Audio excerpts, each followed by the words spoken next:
Andy Lou, how you doing, my man? Here we go. I'm doing great. You know how I will note one thing. I will kick us off. You know how washed we are when you and I are sitting here doing a 7 p.m. Light Years podcast show on OSL weekend on a Sunday night. You know what I mean? This is good. Wow. I lived my Outside Lands prime.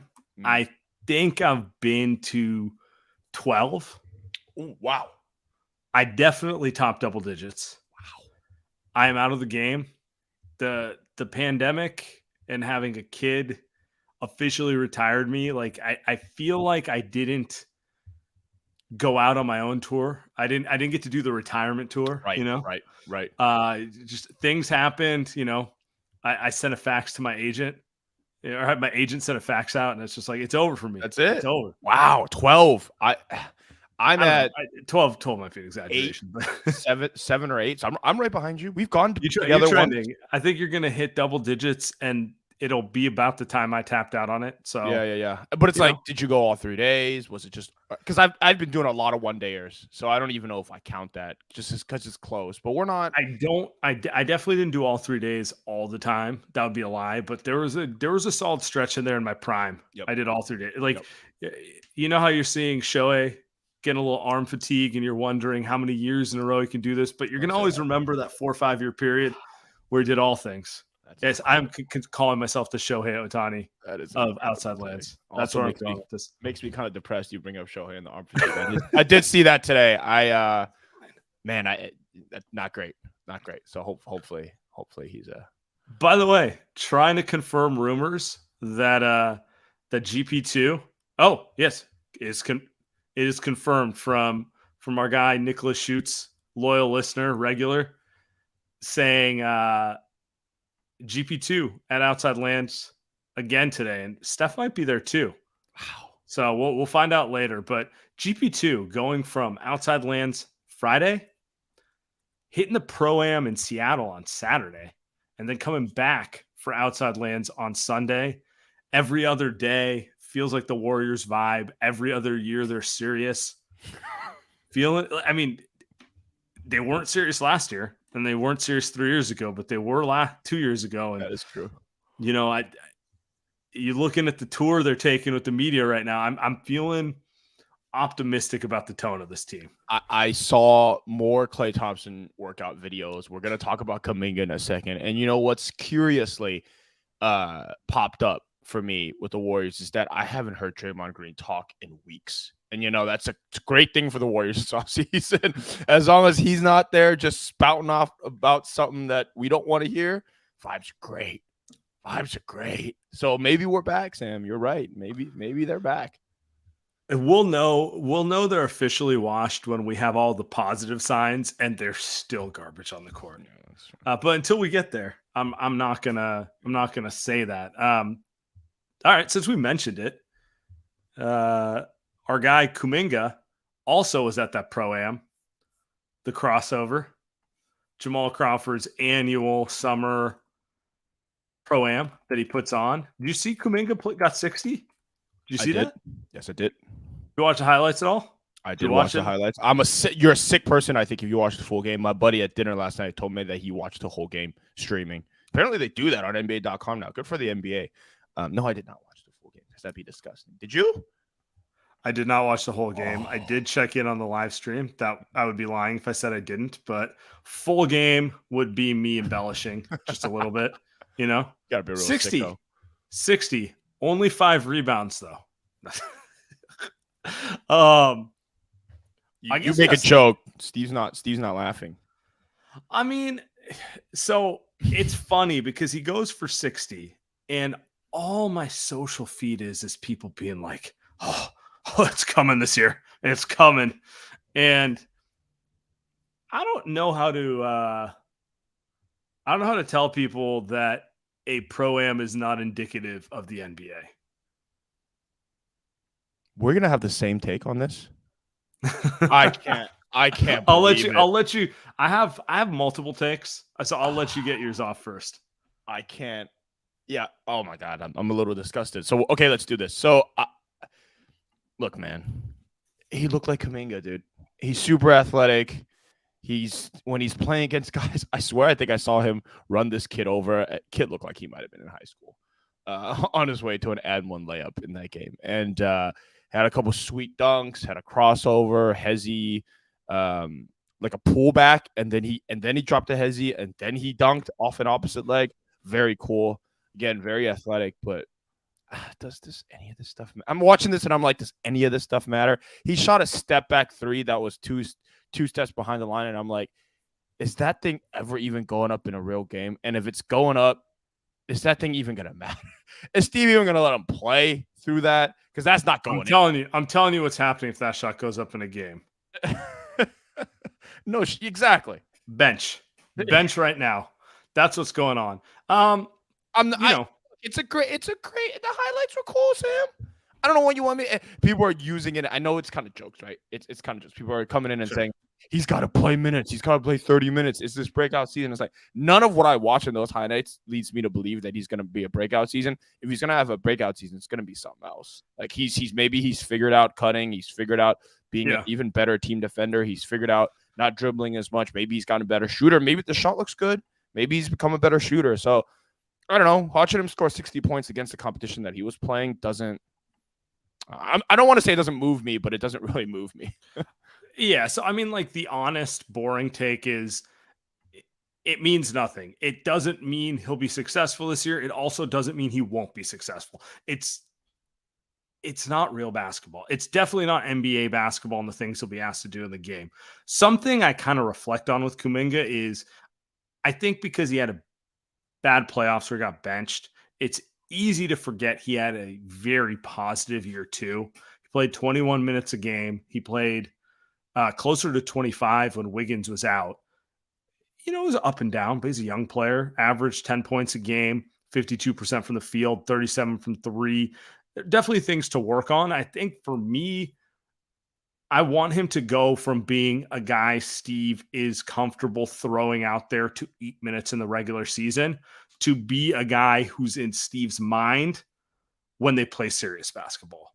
That doesn't mean he'll always be the guy who closes. I want him just to be on the short list because Moses Moody made the short list in the playoffs. We know Chris Paul will be on the short list. We know Gary Payton II's on the short list. Obviously, Steph, Clay, Dre, Wiggins, Looney, those are all guys who are like, all right, it's serious time. What combination are we going with? I need Kuminga to make that list of players that, the 7 to 8 to 9 guys that Kerr is thinking about when whether it's a tight game against a good team in the regular season or it's the playoffs.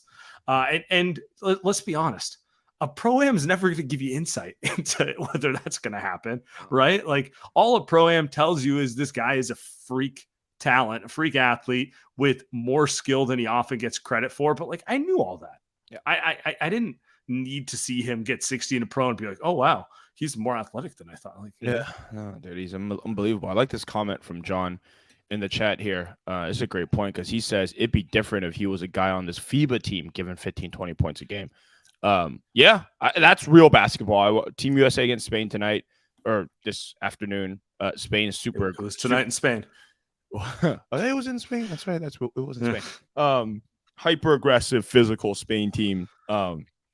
Not that athletic. USA kind of ran him over at the end with the athleticism. But yeah, if Kuminga's playing in FIBA ball and he's looking great, like that, I think that would mean something, right? Like, yeah, that would be something that I would say that's a breakout waiting to happen. But yeah, he's not playing in FIBA ball. But it's just it is kind of fun to juxtapose the two. It's like Kuminga's and nothing to do with him, but like a pro-am where obviously he's going to get to showcase versus we flip on a FIBA game where like Brunson is kind of getting held and he's kind of struggling because he's not used to guys defending him that way. Like it's just the wide variety of like the type of basketball you can play, And I think, and for me, it's more look at Anthony Edwards, man. Looks like he's actually going to be ready to take a step. I'm not like, I don't know how great Anthony Edwards is going to be. I don't think anybody does, but you watch him play FIBA ball and you can see how, oh shit, he's the best two-way guy on the team. And he's super young. So we don't know if he's going to end up being this great dude, but he's good enough to get there. He's got the talent and kind of same. Yeah. Yeah, from John again, and it was dominant by the end of the game on both ends. On both ends, I caught the last 8 minutes, luckily, and on both ends, he was special. So, like, that's the stuff I truly care about because Sure. Ant's playing against grown men. Jaren Jackson, grown men. I mean, Paolo Banchero, if you're a Magic fan, he's playing against grown men. Even though Hernan Gomez, like, they're not super NBA talented, but in the FIBA world, like, it's you know how it goes. Well, and the stakes are high. Your Team USA, you don't want to lose a single game. Like, you only have things to lose in these situations. Like, no one's going to be mad at Hernan Gomez losing to the USA. But if Brandon Ingram, who didn't really play that well today, Anthony Edwards, those guys lose, they got to wear it for a while. Whereas, like, no one who won. Did Kuminga's team win the Pro-Am? Yeah, they did. They did. Okay. Yeah, you know what But I'm saying? I get your point. Yes, they did. But yes. Yeah, it's but no one cares. Yeah. Gio brings up an interesting question here. Not contending if JK doesn't take a leap. You're not closing games with guards. They need someone to be a third wing. True.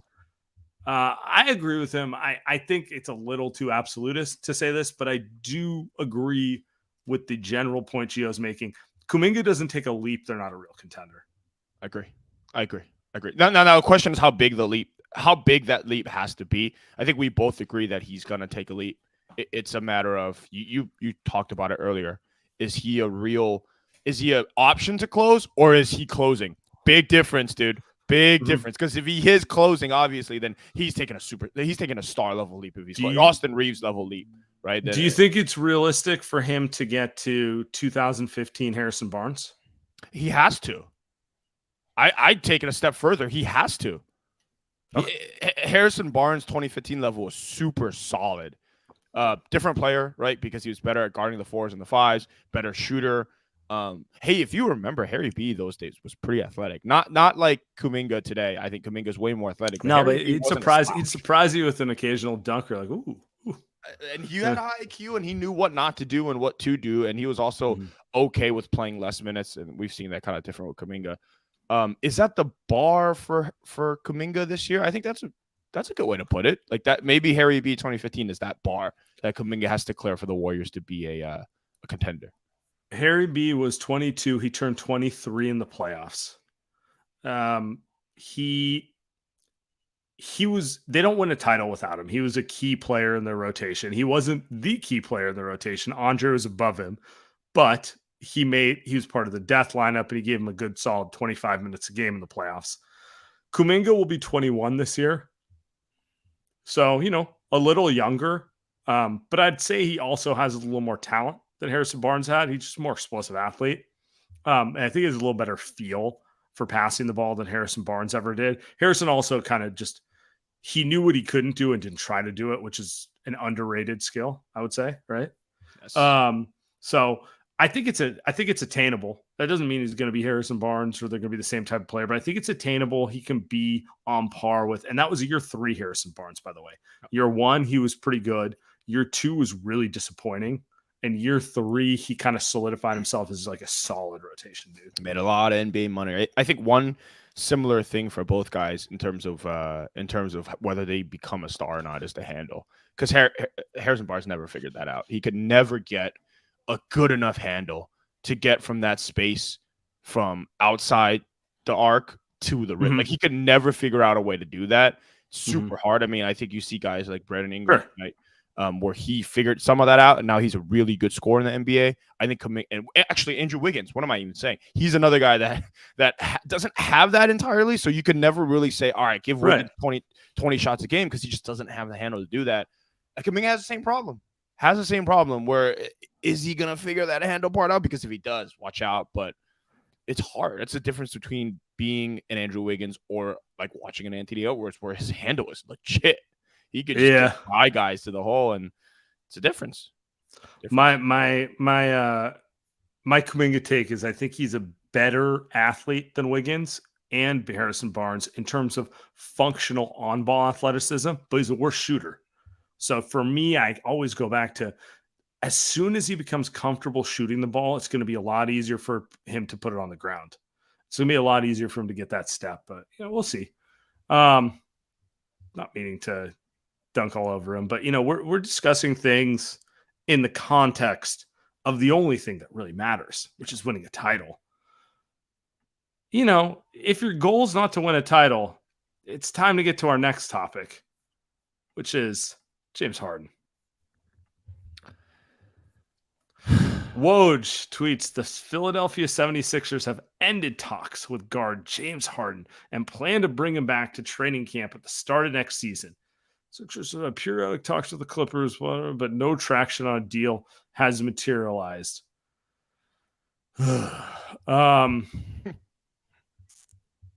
Hey, if you want to if you want to just be a pro-am star and not matter when you get to the money end of the season, James Harden's your guy. So, God, I've seen this story 20 times. We've lived it 20 times. We get a report right after Woj just saying that Harden's not gonna go to training camp, right? So it's. You ever get sick of it? If you're Daryl Morey, what's the point? What's the point? If you're Joel Embiid, I ask the question, what's the point? Not that Joel Embiid is the serious player. You know what I mean? I will say I downloaded the most recent episode of Rights to Ricky Sanchez to hear what our friend Spike and go out to say. If that was my team, if you guys thought I was angry in 2021, you don't want to hear me in this one. But I mean, aren't they just irrelevant? Like, what scenario is Philly actually going to win a title? I don't think they're a contender with Joel Embiid. I think he's kind of a fraud too. Can you imagine the Sixers with Harden and Embiid ever holding up the Larry O'Brien trophy? No. Like, I was thinking about it. I don't think the Clippers will ever win one. I kind of think every year it's going to be the same BS. But I can. There's something in the back of my head which makes me afraid to throw it out there because I could see Kawhi doing it. I could see it happening, right? I don't think it will, but I could see it happening. Philly, zero chance. Absolutely zero chance they'll ever win a title with Joel Embiid and James Harden. I put my mortgage on it. I'll put everything on it. There's just zero. And so for me, they're just the most irrelevant team in basketball. It's a bunch of dudes who think they're better than they are. They're going to probably win 51 games or something dumb like that. And then you're going to get in the money end of the season and nothing's going to matter. And it's the same story every year. I think it's worse for these teams because they're also just not fun to watch. I think there are teams in the NBA that are like that. There have been teams in NBA history that have been like that the last 10 years, right? This team especially is frustrating, though, because Harden is so unwatchable and has been his entire career. And honestly, the same with Joel Embiid has been unwatchable for much of his career. And then to what you're saying, they're also just hard to listen to. Do we have to hear about more Harden training camp drama again this offseason? And then every year we have to hear about Embiid trying to win MVP when he can't even get out of the first round. I think we're tired of this. We're just tired of this team. Doesn't it remind you of like Dame Lillard and the loyalty talk? I'm like, bro, you're not winning. You're not competing for a title. Your team's not competing for a title, but you're not rebuilding. Like, it's not like Philly will have a better record than Orlando, but Orlando will be more fun because I don't really know what Paulo and Franz and those guys are. Like they're still in the building process. I haven't written it off yet. Philly, it's just like, all right, they're going to win a bunch of games. In December, they're going to go on a 12-game win streak. Malika is going to get on NBA Today and talk about how this could be Philly's year. I'm going to see Joel Embiid go, yeah, I really feel good about my team this year. It's that type of like BS. And then, they're going to lose to the Celtics for the 80th time in a row, with Tatum not even playing that well, but just making plays when it matters. Nope. Jaylen Brown being frenetic and again making plays when it matters. And it's just boring, man. Yeah, it is. They are boring as hell. Like, break it up. Do something different. I almost want to blame Daryl Morey for this because he's been trying to ride the James Harden coattails for years. And I don't know, sometimes once or twice it's gotten him close. But since then, I mean, we've seen what Harden has been the last 4 years. It's certainly not good enough to get where he needs to be. And you can see the same thing for Embiid. I'm with you, man. At least the Portland Trailblazers were somewhat fun to watch, I would say. They had an Yeah. entertaining brand of basketball. Dame's fun, right? He's like the poor man Steph Curry, and McCollum was super fun to watch. But I would also argue this Sixers team is probably more talented. You could argue they have better players up and down the roster than those Portland teams. Those Portland teams might have overachieved, maybe. This Philly team is consistently underachieving. Consistently. Because there's no way in hell, and Boston has their own problems. You talked about Tatum, that they should have lost that team. They were up 3-2 in that series, and Tatum was putting together one of his worst games ever, but they just competed harder. William Mitchell throws it. Who y'all got? Fat suit Harden or corner 3 Gobert? By the way, this I know in August when we're getting the Gobert adding a 3-point shot content. That's some of my favorite content too. We're so close to Looney.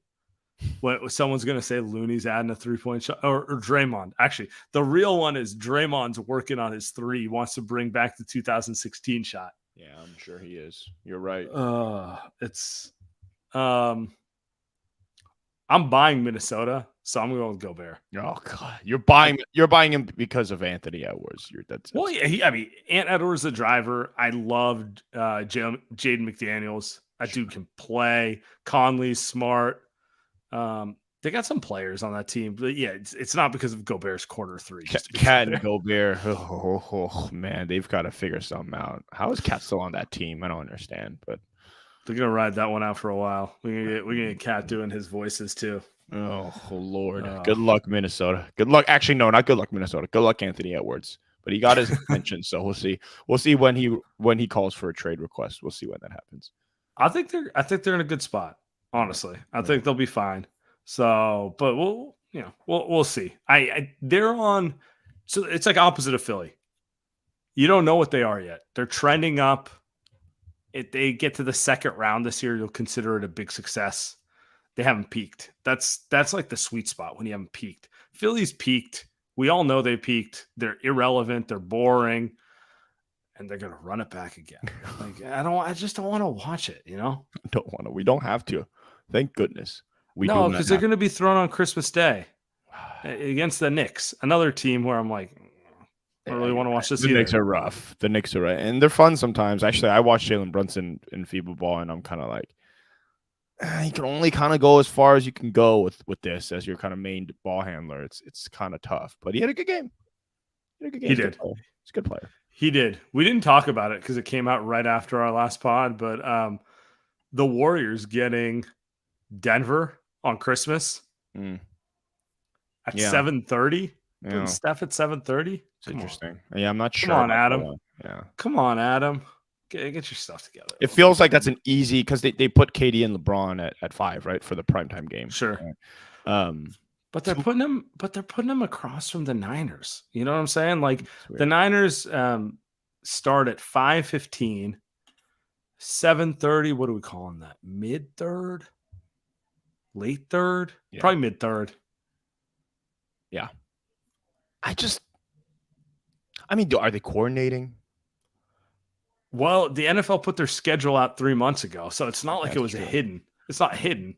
You would think Warriors and Lakers would play in that like little time gap between the Raider Chiefs game and the Niners game, because let's be honest, every Raider and Niner fan is a Warriors or a Laker fan, right? One or the other. You would think you'd want to hit that like 4-hour window where they don't play, and instead, I don't know. Also, like on top of it, like who are the biggest stars in the NBA? LeBron, Steph. It's not really, none of the young guys come close. Yeah.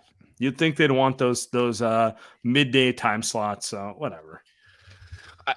Look, NFL could put anything on on Christmas Day, and they'll outdo the NBA. So the thing is, and the NFL theoretically has good matchups on Christmas Day. I mean, Ravens Niners is a great matchup. Yeah. It's a great matchup. So Steph at 7:30 is weird. I hadn't really thought about that. That is odd because that's more like a Portland Yeah, that's a like Sacramento. a That's a sad. That's a we're putting the Kings because you all just found out who De'Aaron Fox is, and like this is his like coming out party to national TV. It's what it's always been. That's where Mhm. like the Suns have been pre KD. That's where the Nuggets have been pre championship. It's where the Warriors were pre-championship. Yeah. Weird that that's the two ex champions, right? That's the Nuggets and the Warriors. That is odd. It's a little odd.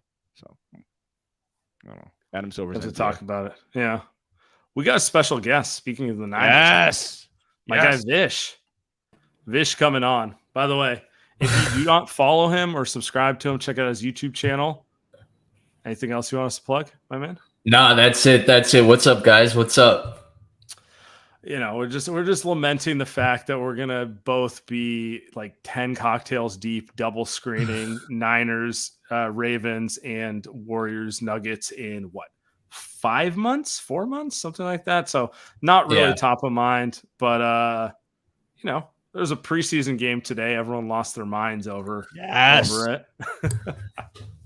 It's unbelievable because the 49ers are in preseason. I think Jason tweeted it out. The 49ers are in preseason, but 49ers Twitter is in midseason form.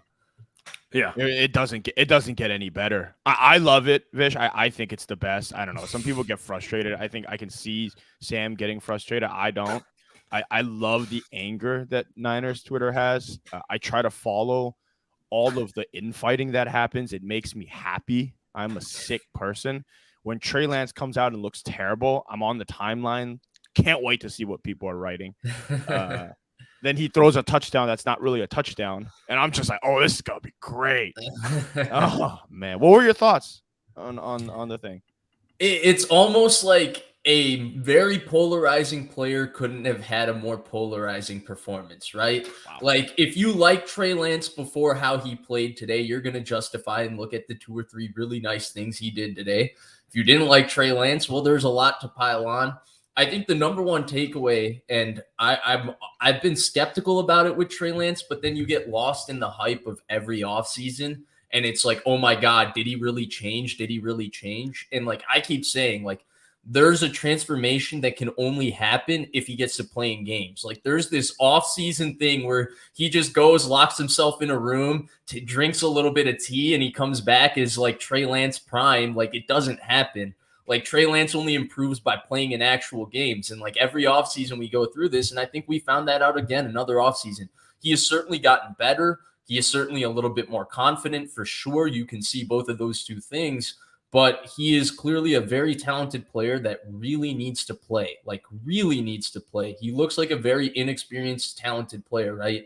Like he still looked like a young rookie quarterback today, which I don't know if that's a good thing or a bad thing, but that's kind of where we are with him. It just, the Warriors went through this last year in different ways where you're just sitting here, you go, and it's like you got a title core, but you have players who are not in any way ready to contribute to it. I just don't see how this ends in any way other than him getting traded.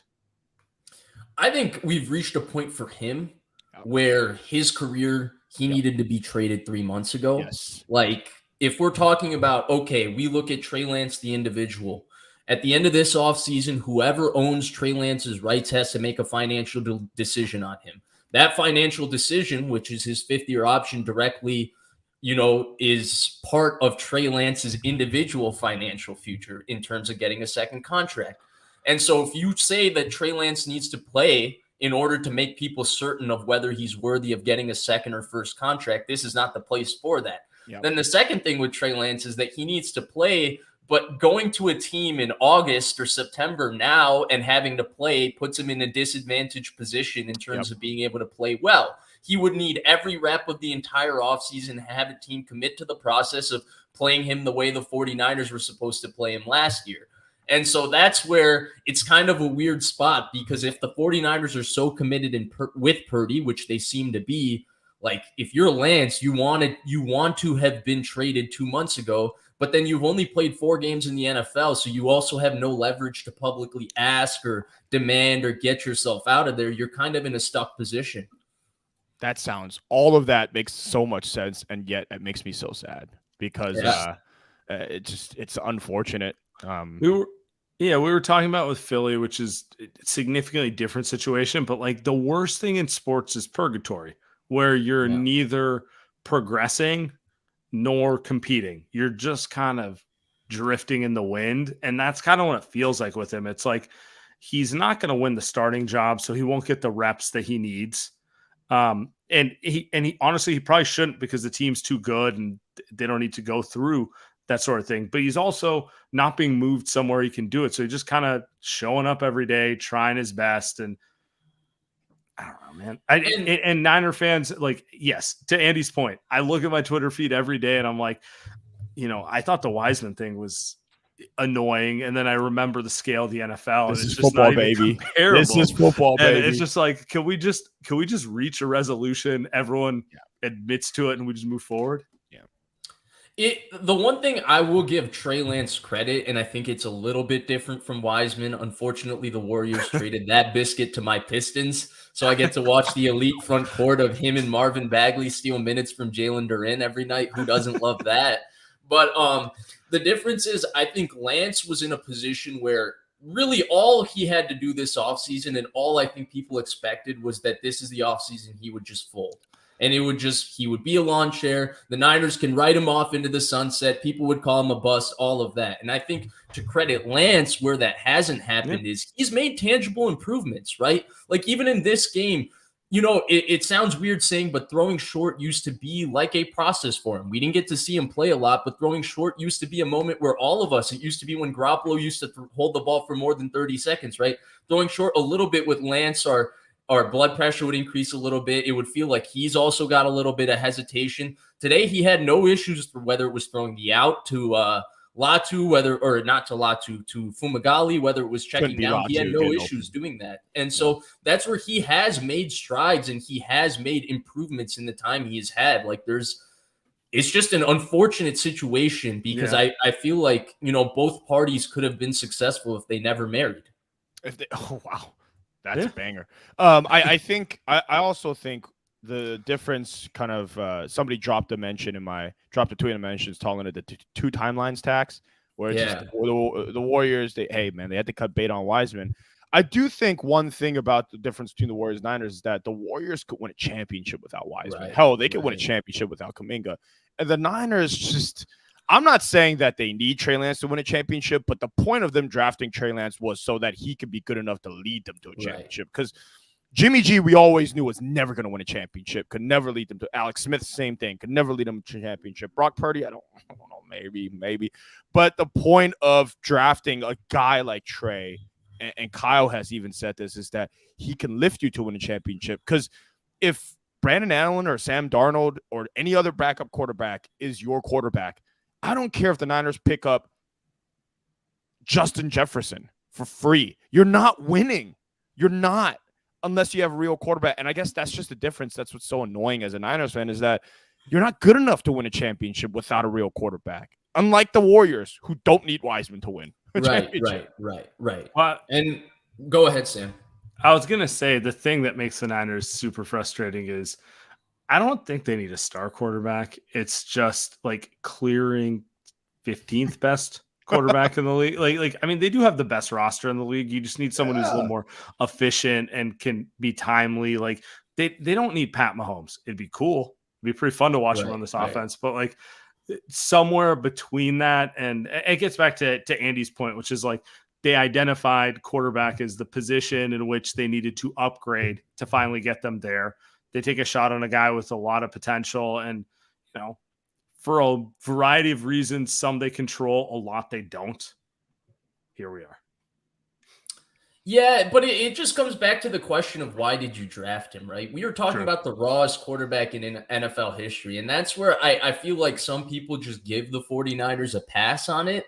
But it's like, the conversations we were having about Trey Lance today were realistic conversations we had in 2021 before the draft, right? Like, we talked about a process that you're going to have to go through developing this quarterback. He threw the ball 15 times a game for 12 games in college. That's what he did. And that was his college career, right? Like, even the most important game of his college career, the FCS championship against Ben DiNucci and James Madison, The second half of that game, they win on Trey Lance's legs. They don't win with him throwing the ball. He didn't throw the ball very well in that game. So there was a process that you had to go through. And it felt like the Niners started that process. He got hurt. Their team was still kind of good, and they felt pause. And that's where it's like, why did you draft Trey Lance? And I feel like a lot of it goes back to that 2020 season. I think they were frustrated with how it played out. I think they got scared when the Rams were very good in 2021. They probably in 2020, excuse me, that Rams team probably, wins the NFC, or they had a chance at competing with the Bucs, the team with Goff the year before, but they had Goff. Then Goff got hurt. And McVay wanted to play Wolford, and Wolford got hurt. So that Rams team was really good, and they added Stafford. I think they freaked. I think the Watson situation made them freak. I think that's why the timelines of how they talked about it before the draft. If you remember, Shanahan's asked about Garoppolo before the draft, and he gives the very infamous slam, "I can't even guarantee that anybody will be alive tomorrow." And then right after the draft, he's asked about Garoppolo.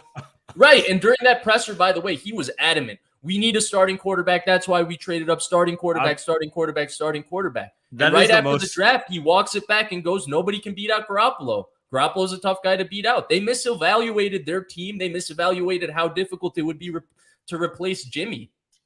I might have to rewatch that press conference, because now you're bringing it to my mind. That is the most stressed and least kind of in control of the moment I've ever seen Kyle Shanahan. Like he looked so like I'm uncomfortable with everything that's going on, type of thing. So yeah, I mean to your point, yeah, unsure what you're gonna do with it. It'll lead to a situation like this. Let's get off the quarterback just a little bit, because I'm sure I have one more point on that, and I think you guys will like it. Because my theory on this is this: I think the reason he was so stressed in that presser is because I think in that moment, I think when Shanahan made the trade up and all of that, I think he had thought he had established so much equity in the league that as Kyle Shanahan, offensive genius, that nobody would ask a question of the process, and nobody would ask a question of, hey, which quarterback are you taking? Why are you taking this quarterback? Oh, you're trading up for Mac Jones. The fan base is tweeting out incessantly, you cannot trade for Mac Jones, all of that. I don't think he realized what would happen.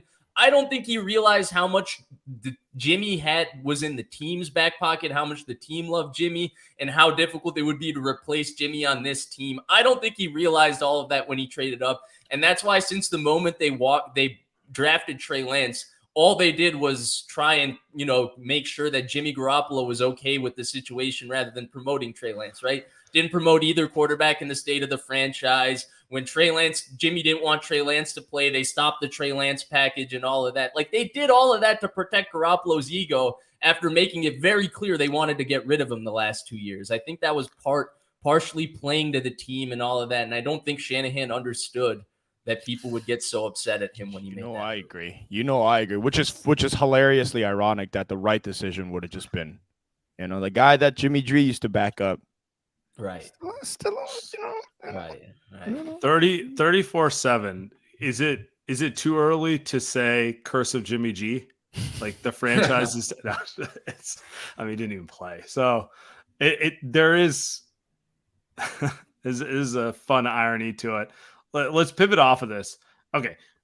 It's a preseason game. The Niners didn't play any of their main guys, neither did the Raiders. I think that's a bigger deal for the Niners in general. Mm-hmm. But what were your main takeaways from today's preseason game? Was there anything that stood out to you? Are you worried about anything? Here, I'm throwing you the floor. Yeah, a little bit. I think the Niners' depth on both lines of scrimmages was a little bit worrisome. I don't think the last 2 years, even when they have played primarily backups in the preseason, they've ever gotten really moved off the ball. In fact, their backup third-string defensive line is usually doing what the Raiders' defensive backup and third-string defensive line did to them in these kind of preseason games. So I do think talent, in terms of talent at the bottom of the roster, it is a little bit of question. I think especially when you're talking about the backup offensive linemen, sure, nobody really has good backup offensive linemen, and the Niners are in the process of having these young development players that they have invested late round picks in. But it takes a long time to develop offensive linemen, right? And this is year 2 for Nick Zakelj. This is year 2 for Jason Poe. These guys are probably a year away from being ready to play, but they're an injury away from having to play. And that's where perhaps the Niners can manage the situation the way they did in 2019 when they had Justin Skule and Daniel Brunskill having to play meaningful snaps. But it's a question mark. And then finally, I was just kind of blown away, I guess, by the lack of like just impact athleticism that I felt from the Niners defense and their backups, right? Like I thought their linebackers would be flying around, hitting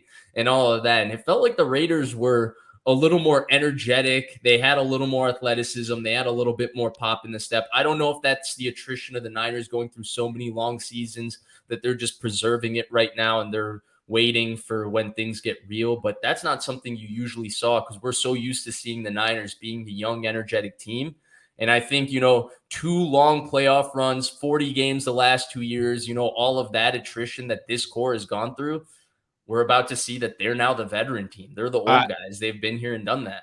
People keep saying that the Niners have this like Super Bowl window, and I think you always think that it's going to last forever. Especially, I mean, like Fred Warner is he's not old, and these guys aren't old, but yeah, I think sometimes it goes away quick. Like when Trent Baalke, when the Niners are in their heyday in the Trent Baalke years, and he puts together some of the worst drafts ever, and you just don't know. We don't know. I mean, the Niners may have just drafted a kicker that can't kick and a tight end that can't catch, and so maybe they just put together a terrible draft, just like what Baalke did. You never know. Those things move fast, but yeah, it does feel. And Nick Bosa's not playing, so I mean, even the first string Niners. I'm just going off reports, Vish. It seems like that's even the first team defense is kind of like, where's the best defensive player in the world? He's kind of where's he at? Is he going to show up? And I will say this, if we're talking about sustenance, right, this is a stat I've thrown out. And it's a little bit hard to project with the Niners defense because we look at the Niners defense, first and foremost, we think Bosa, Warner, and we think those two pillars that this defense is built around are very young. So therefore, this defense is going to sustain for a while. And now they just added a highly paid player in Javon Hargrave. But in the last 20 years, the longest amount of time a team has had a top 5 defense is 5 straight years. And that was the Legion of Boom Seahawks. They had a top 5 defense from 12 to 15. The 02 Bucks team, that defense with Warren Sapp, Derrick Brooks, they had 4 straight years of having a top 5 defense. The Niners have already had 4 straight years of having a top 5 defense, okay? They were the top 5 defense in 19, 20, 21, and 22. There's a level of sustenance with defense that eventually it just tends to taper off, right? Like the best defense, like the best Legion of Boom defense was the 2013 one. The 14 one was really good. The 15 one was really good. The 16 one was really good. But the 13 one was the best.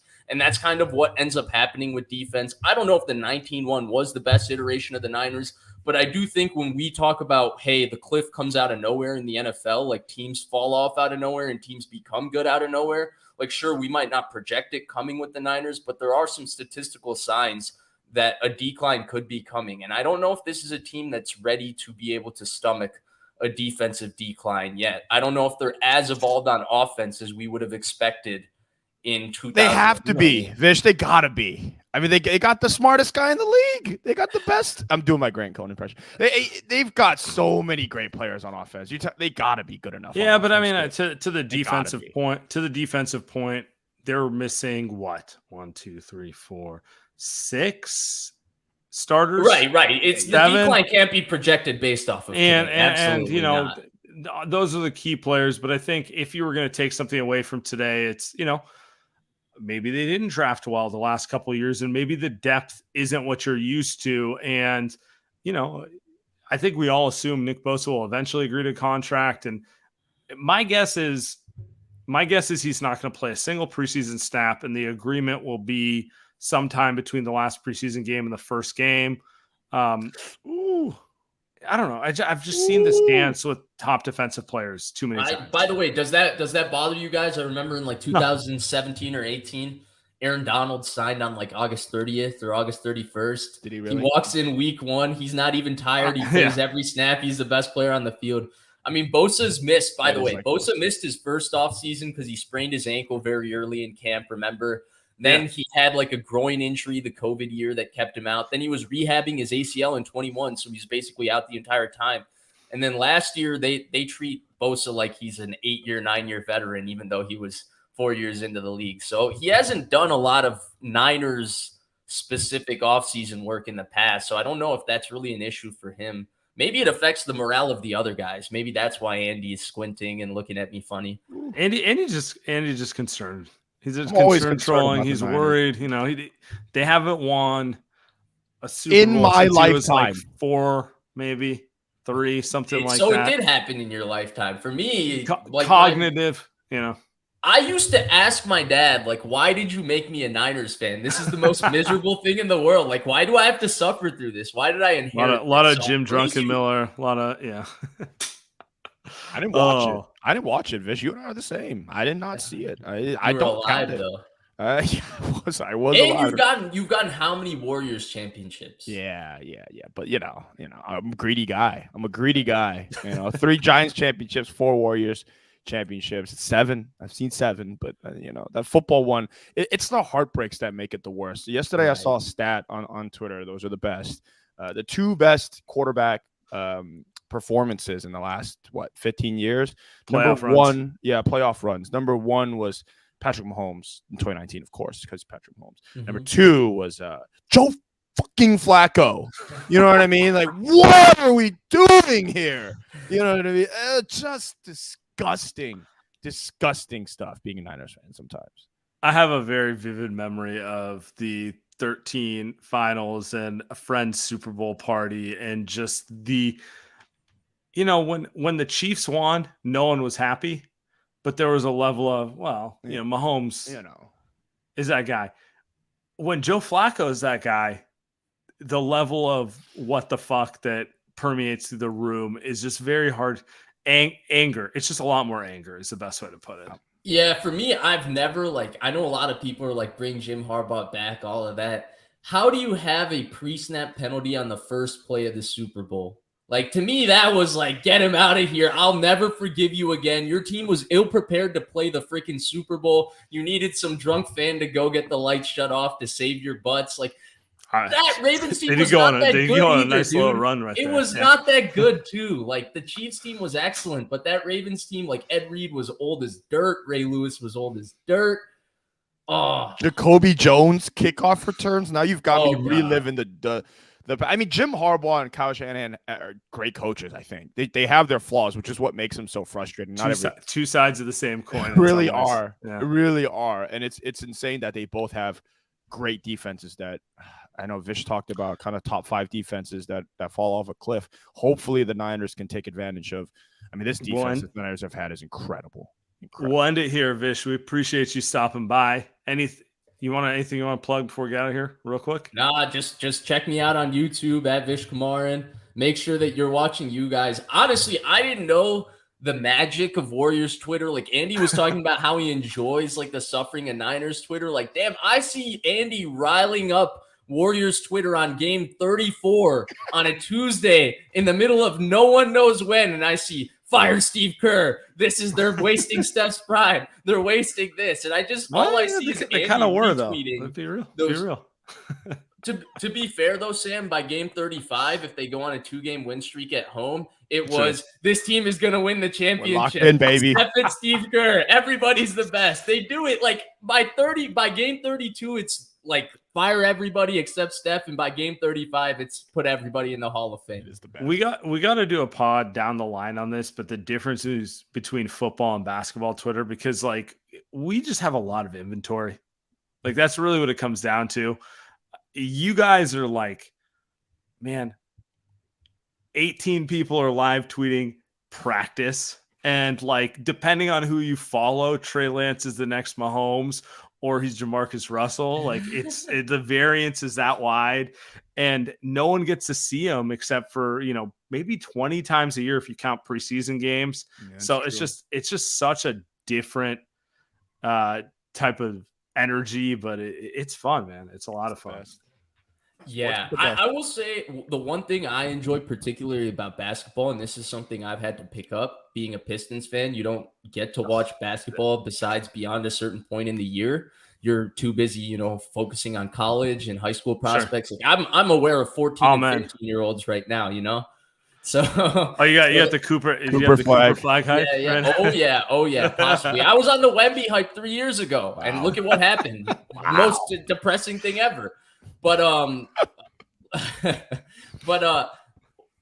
shoot, I just lost. Oh, what I was going to say was the one thing I picked up with basketball that you can do that you can't do in football is I like player hating. I'm looking for a new guy to hate on right now. I'm used to be a big Embiid fan. I think Embiid might be the new guy that we can just incessantly hate on through the playoffs. Yeah. But basketball does have that, huh? You can only come up short so many times before. I'm not buying your I want to win a championship anymore. I'm a little over you, buddy. You know, it's true. I think it's the over inventory thing. I really do think it's like they're super in front of you. You see their faces. They're really active on social. It makes it really easy to connect with them. It makes it also really fucking easy to hate. Yeah. At some point you hit a point where you're just like, I've had enough.